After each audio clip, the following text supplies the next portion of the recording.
Bonjour, je m'appelle Ranicia et aujourd'hui je vais témoigner. Parce que ça fait un bon bout de temps que le Saint-Esprit me met à cœur de faire mon témoignage. J'avoue que j'ai quand même repoussé le temps, mais je pense qu'aujourd'hui c'est le bon moment que je dois témoigner.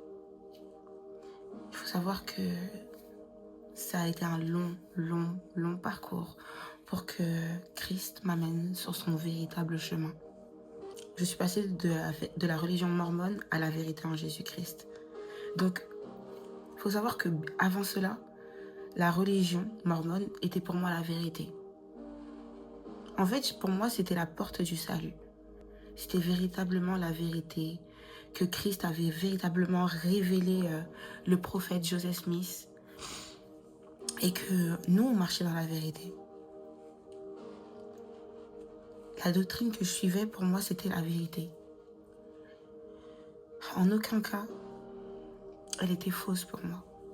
Je croyais vraiment marcher dans l'évangile de Christ. Je croyais vraiment suivre Christ. Mais j'étais aveuglée. J'étais complètement voilée. J'étais pas dans la vérité.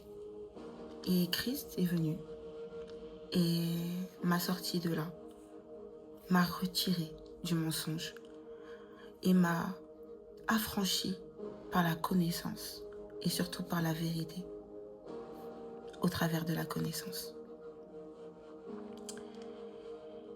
Et il m'a complètement sauvée.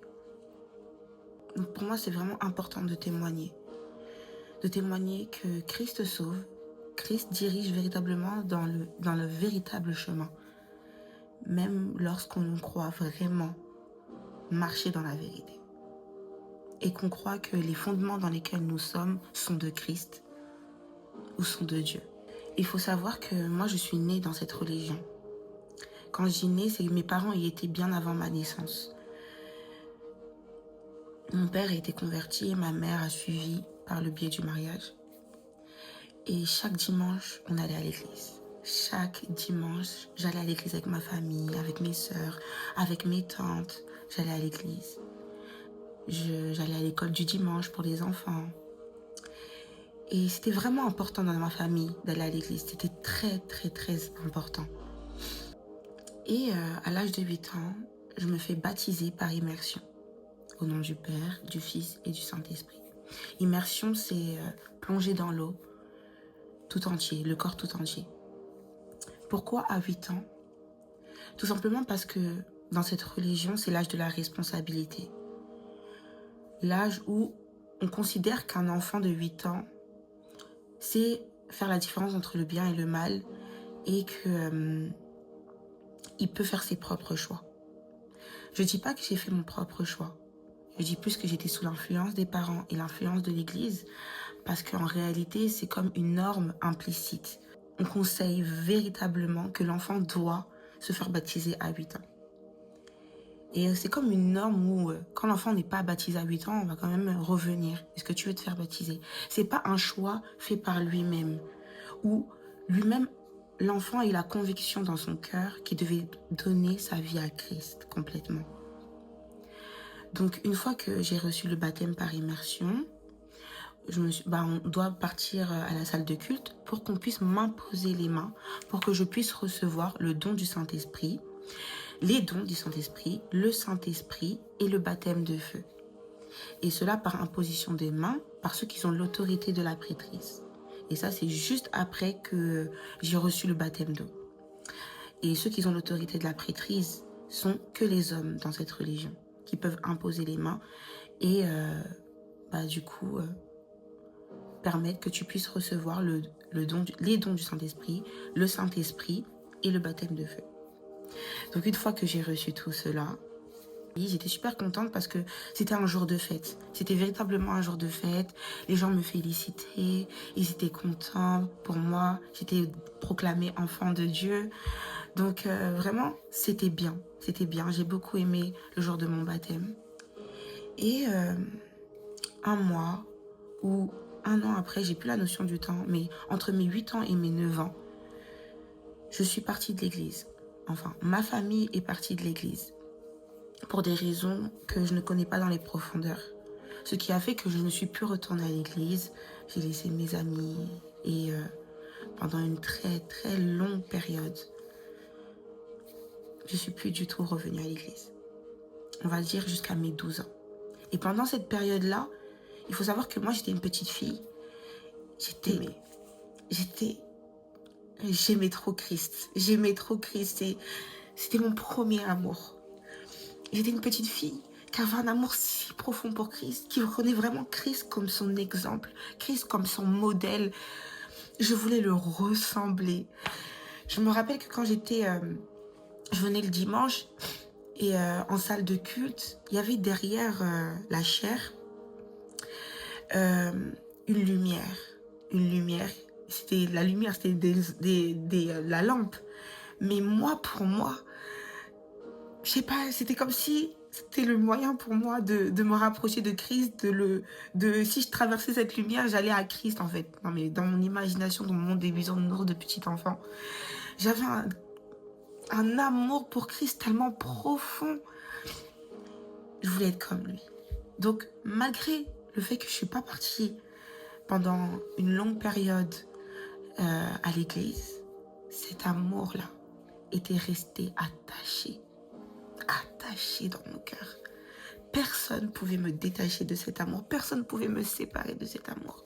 Et même si c'est vrai que parfois, je ne pouvais pas penser oh Christ tout le temps. Ma mère, que Dieu la bénisse vraiment, me rappelait toujours que Christ était avec moi, que je ne devais pas avoir peur.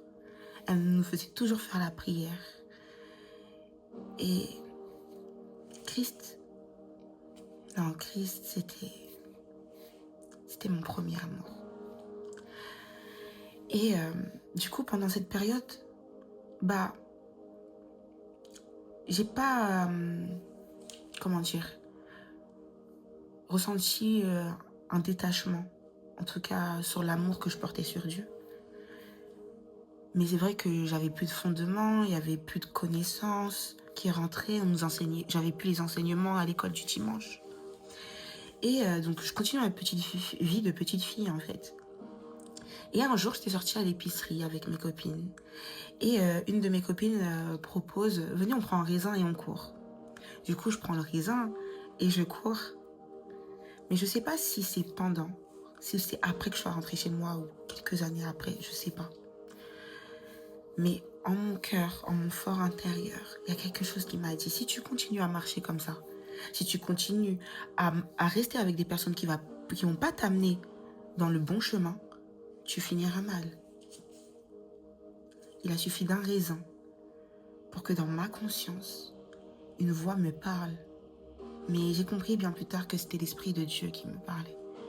Donc après ça, j'ai plus jamais recommencé. J'ai plus du tout recommencé. Et je voulais vraiment marcher bien. Je voulais vraiment... Même si j'avais plus les enseignements à l'école du dimanche, je gardais les principes qu'on avait semés en moi. Même si c'était pas la vérité, je gardais ces principes-là en moi. Et je faisais tout pour refléter Christ. Tout pour marcher dans l'amour. Tout pour aimer mon prochain et aider mon prochain dès mon plus jeune âge. Et le temps passe. Le temps passe et vers mes 11-12 ans, mes plus 12 ans je dirais, une de mes petites sœurs a à cœur de revenir à l'église. Je pense qu'elle a eu à cœur de vouloir se rapprocher de Dieu. Et comme nous ne connaissons que la religion mormone, c'était notre seule vérité. C'est la seule chose que nous avons connue. Directement, elle voulait retourner à l'église là-bas. Et elle a proposé à mon père de retourner à l'église. Et mon père, lui, il a dit, ok, il n'y a pas de souci, on y retournera. Et il m'a proposé. Mais je n'étais pas encore prête. Je voulais pas, je sais pas. Je voulais pas retourner à l'église. J'avais laissé mes amis, ça faisait longtemps que je les avais pas revus. J'avais un peu cette honte au fond de moi de, je vais revenir. Ça fait longtemps, je suis timide, je veux revoir les autres. J'osais pas. Mais un jour, toujours dans la même période, de l'âge de mes 12 ans, j'ai décidé de vouloir repartir à l'église. Il faut savoir que ma tante était restée, même si ma famille, mes parents étaient partis, ma tante, elle est restée. Et c'était comme ma grande sœur. Elle était véritablement comme ma grande sœur. Ça veut dire que j'avais quand même une personne qui allait. Donc moi, j'ai décidé de retourner. Et le jour où je suis retournée, je ne sais pas comment expliquer, mais je me suis sentie à ma place. Parce que les enseignements qu'on avait reçus portaient toujours sur l'amour, sur Christ. Et moi, comme je vous ai expliqué, j'étais une amoureuse de Christ. Tout ce qui avait un rapport avec l'amour, un rapport avec Christ, directement je me sentais connectée. Et donc du coup, quand je suis retournée, je me sentais à ma place. Parce que dans le monde, quand je dis dans le monde, dans la société, à l'école, je me sentais différente. Et j'ai toujours eu ce sentiment de me sentir étrangère dans ce monde. Comme si j'étais que passagère dans ce monde et que un jour, je repartirais au ciel, rejoindre Christ. J'avais toujours ce sentiment. Et je me rappelle que, étant petite, j'avais dit à Christ, j'ai dit, Seigneur, mon objectif, c'est qu'un jour, je sois à ta droite, sans connaître ce qui était à sa droite, mais je l'ai dit. Je ne sais même pas pourquoi, mais je l'ai dit. Et de le rejoindre. C'était mon objectif premier sur cette terre. Et quand je suis revenue à l'église, j'avais un sentiment d'attachement, un sentiment où je me sentais comprise, où c'était ma place. Et donc du coup, je suis restée. J'ai participé aux activités de la jeunesse, au camp des jeunes filles. J'ai vraiment respecté l'évangile, la doctrine et les principes qu'on nous transmettait. On avait un progrès personnel chez les jeunes filles qu'on devait finir avant nos 18 ans. Et j'avais fini parce que j'étais une personne très dévouée qui voulait vraiment marcher dans les commandements de Christ, respecter Christ. Vraiment, je voulais vraiment marcher bien et être un exemple. Mais au-delà de ça, respecter vraiment et obéir à Dieu. J'avais été aussi appelée à être présidente des deux classes. On va dire mini-présidente. Parce qu'il y avait une présidente des jeunes filles et il y avait une présidente de classe pour la tranche d'âge dans laquelle je devais exhorter, donner des leçons. Et moi, je pense que j'avais les 16-18 ans parce que j'avais entre 15-16 ans quand j'ai été appelée à exhorter en m'appuyant du livre de Mormon, des doctrines et alliances et de la Bible. Et je donnais des leçons, j'aimais faire ça. Au début, je voulais pas faire ça. Mais quand je le faisais, j'aimais parce que, encore une fois, j'aimais parler de l'amour, du prochain, comment être des modèles. Et on avait des thèmes, en fait. Des thèmes dans lesquels on devait s'appuyer et après, nous-mêmes développer. Donc vraiment, j'étais vraiment ancrée. J'étais vraiment ancrée dedans et je servais. J'allais vraiment à tous les événements. Et il y avait un événement en particulier qui s'appelle Ephesoy. Et un jour, dans cet événement-là, qui était un grand événement qui réunissait beaucoup de jeunes, il y avait une leçon que des dirigeants nous donnaient. Et dans cette leçon, à un moment, ils nous ont demandé de lire les Écritures, donc le livre de Mormon, ou dans les Doctrines et Alliances, ou la Bible. Mais je ne sais pas si c'était dans la Bible, mais je pense que c'était dans le livre de Mormon, je pense, je ne sais pas. J'avais lu une écriture. Et c'est comme si j'avais ressenti l'esprit. J'avais eu l'impression d'avoir ressenti l'esprit. En tout cas, ça m'avait touché dans mon cœur. Et ça me confortait, en fait. Ça me confortait véritablement que j'étais à la bonne place. Que véritablement que cette religion était la vérité.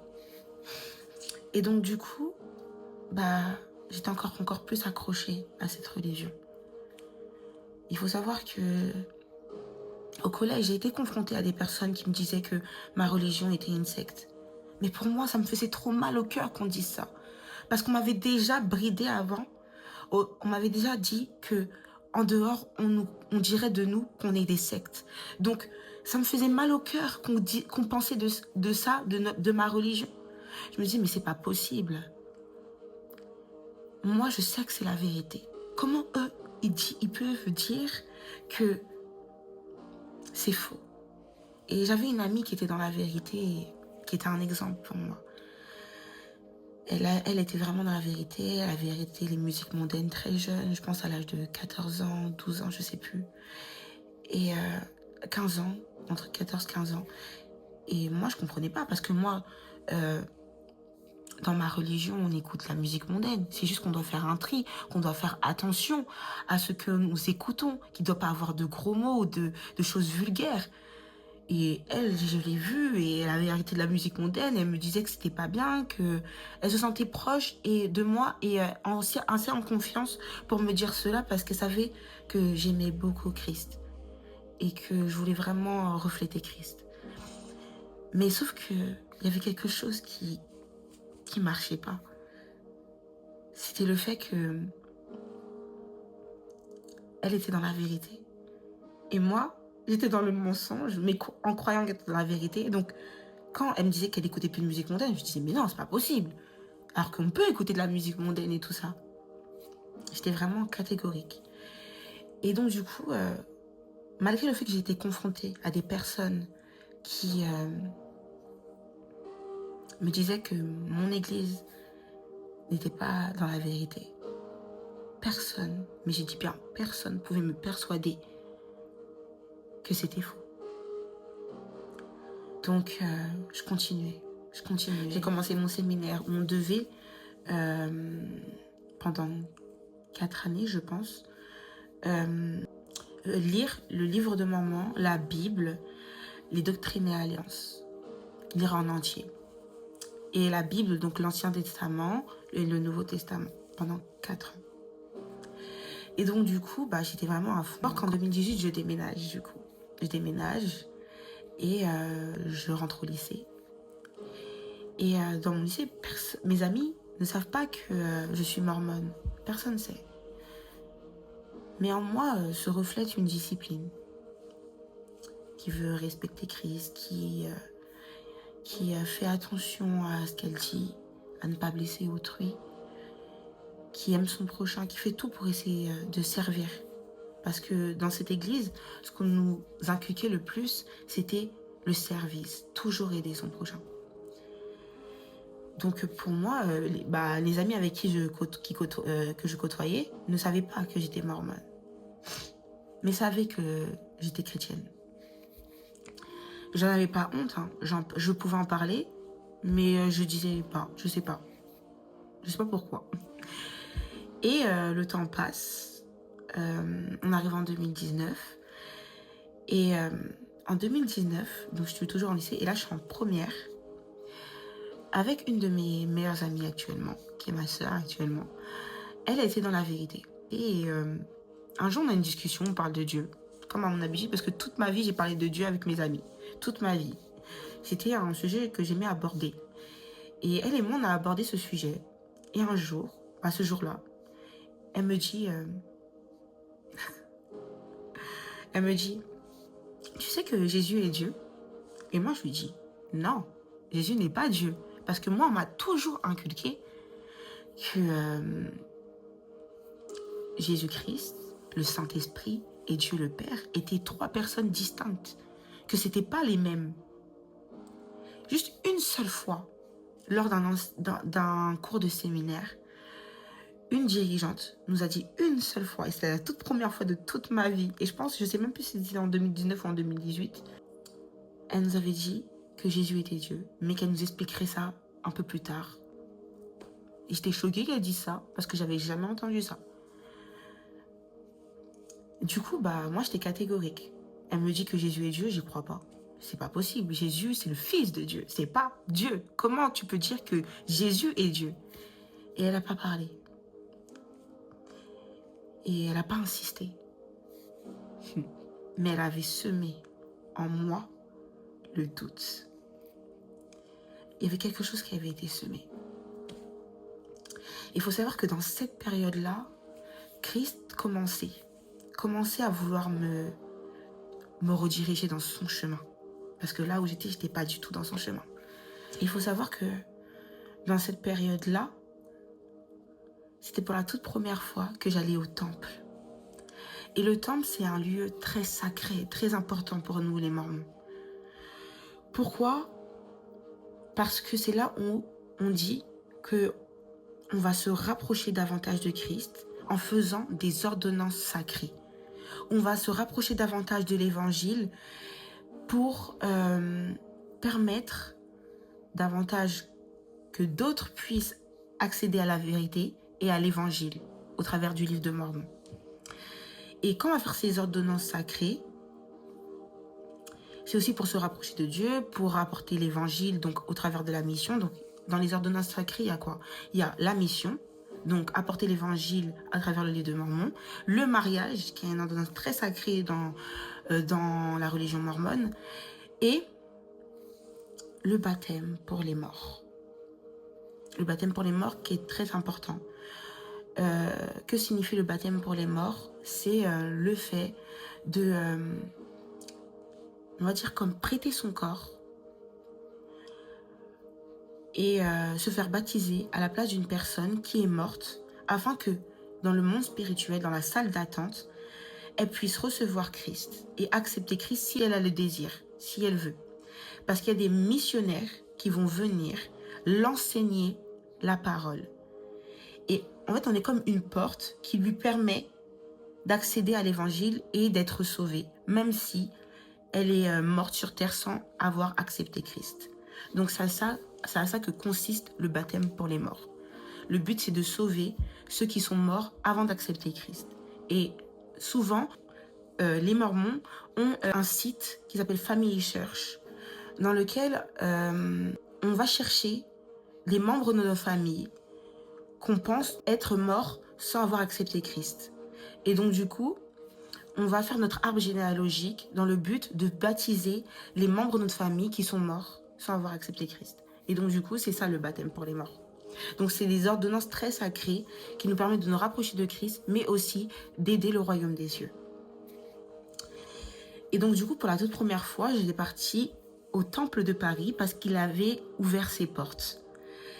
Et moi, il faut savoir que ma mère m'avait toujours interdit de faire le baptême pour les morts parce qu'étant plus jeune, elle avait reçu une parole dans la Bible qui disait que, qui avait fait comprendre que le baptême pour les morts n'était pas bon en fait. Et donc elle m'avait interdit. Mes sœurs et moi avons interdiction de faire le baptême pour les morts. Et donc moi, quand j'y allais, je disais que j'avais pas le droit de faire. J'avais pas le droit de me faire baptiser pour les morts parce que maman ne voulait pas que peut-être à partir de 18 ans, je pourrais. Et donc du coup, quand je suis allée, j'ai pas fait. Mais j'ai fait juste l'imposition des mains. Alors l'imposition des mains pour qu'une personne reçoive le Saint-Esprit. Un mort reçoit le Saint-Esprit. Et j'ai fait ça pour une seule dame. Et ce n'est pas un membre de ma famille, c'était le membre d'une famille d'un autre membre. Parce que d'autres membres peuvent passer des noms. S'ils n'ont pas le temps de passer au temple, ils peuvent donner des noms pour que les personnes qui vont au temple se fassent baptiser pour les membres de leur famille ou reçoivent l'imposition des mains pour cette personne. Donc j'ai fait ça une seule fois pour cette personne-là. Donc j'étais quand même contente de l'avoir fait. Je trouvais pas ça bizarre. J'étais juste contente parce que j'avais l'impression de m'être rapprochée de Christ. Il faut savoir que normalement ça, c'est des choses qu'on ne doit pas dire. Parce qu'on nous dit de ne pas dire ce qui se passe au temple. Parce que les gens vont nous trouver bizarres. Ils vont trouver ça là bizarre. Donc souvent je disais pas, j'allais au temple seulement, mais je disais pas ce que je faisais là-bas à des personnes qui n'étaient pas dans ma religion. Et donc du coup, en 2019 toujours, mon cousin m'invite à aller dans une église évangélique. Et du coup, j'accepte, hein, je comprends pas pourquoi, mais j'y vais quand même. Et du coup, je demande à ma meilleure amie aussi, avec qui j'ai grandi, de venir avec moi et de m'accompagner. Du coup, elle m'accompagne. Et quand je vais là-bas, je me dis, ah ouais, c'est trop bien, il y a plusieurs jeunes et tout, tranquille et tout, c'est une activité de jeunes. Donc c'est bien, alors c'est bien. En plus, j'avais des têtes que je connaissais, avec qui j'avais grandi au collège, donc je me dis, ah tranquille, c'est pisse. Et quand la réunion commence, tous les jeunes commence à parler en langue. Et là, je suis surprise. Je ne comprends pas ce qui se passe. Je me dis, mais c'est quoi ça? C'est quoi cette langue? Mais dans mon cœur, rien ne me disait que c'était pas le Saint-Esprit. Je savais que... En fait, je me disais, c'est pas possible que c'est pas le Saint-Esprit. Comment ils sont épris comme ça? J'étais choquée. Je me suis dit, mais c'est quoi ça? Mais je vous avoue que j'étais grave dans la réserve. J'étais en mode, c'est quoi ça? C'est quoi ça? Je voulais même pas qu'on impose les mains sur moi parce que je voyais que des dirigeants imposaient les mains sur des jeunes. J'étais en mode, Seigneur, j'espère qu'on va pas imposer les mains sur moi. Je me faisais toute petite. J'étais en mode, je comprenais pas. Et à un moment, mon cousin vient à moi. Et ça, c'est un moment vraiment que j'oublierai jamais. Jamais j'oublierai ce moment. Il vient à moi, à mes genoux, en pleurs. Comment ça me donne envie de pleurer? En pleurs, il me dit, viens à Christ. Viens à Christ ou accepte Christ. Et moi, je comprends pas. Donc, je mets ma main sur son crâne et je me dis, il pleure à sanglots, je comprends pas. Pourquoi il me dit de venir à Christ, d'accepter Christ? Pourquoi il me dit ça, en fait? Parce que pour moi, je suis dans la vérité. J'ai déjà accepté Christ. Pourquoi tu me demandes d'accepter Christ? Et il pleure, il me dit, viens à Christ, viens à Christ, viens à Christ, viens à Christ. Et j'étais en mode, mais je suis déjà à Christ. Pourquoi tu me demandes d'accepter Christ, en fait? Je comprenais pas pourquoi il me disait ça. Mais ça m'avait perturbée. J'avais pas compris. Et en ressortant de là, je parlais avec ma meilleure amie de l'époque. Et je parle du parler en langue, je cherche à comprendre ce que c'est. Et elle m'explique que c'est un don du Saint-Esprit, elle m'expliquait que tout le monde ne l'avait pas et tout ça. Et que voilà quoi, elle m'expliquait un peu ce que c'était le don du parler en langue. Mais il faut savoir qu'après ça, non mais, quand je vous dis, on va dire une mini-obsession sur le parler en langue, parce que rien dans mon cœur ne me disait que c'était pas le Saint-Esprit. Mais il y avait un truc qui me disait, dans mon église, il manque quelque chose. Dans mon église, il manque quelque chose. Pourquoi moi, on m'a jamais dit que le parler en langue, comme ça existait? Parce que moi, dans mon église, on nous disait que le don du parler en langue, c'était l'interprétation de pouvoir parler plusieurs langues pour apporter l'évangile de Christ. Et là, on est en train de me dire qu'il y a une autre langue étrangère qu'on ne comprend pas et qu'on parle. Comme si on parlait avec Dieu, en fait. Genre, il parle avec Dieu, mais que Dieu et l'esprit qui est en nous comprend. Et pour moi, c'était une folie. C'était une folie. J'étais en mode, mais qu'est-ce que c'est ça? Du coup, moi, je retourne dans mon église. Et je leur pose la question. Et ça tombait bien parce qu'on parlait du don du parler en langue. Et je leur pose la question et je leur dis, mais pourquoi dans d'autres églises, ils parlent une autre langue qu'on ne comprend pas? Pourquoi eux, ils ont cette interprétation, cette révélation du parler en langue? Et non, c'est ça. C'est quoi le don du parler en langue? Et ils m'expliquent toujours la même chose.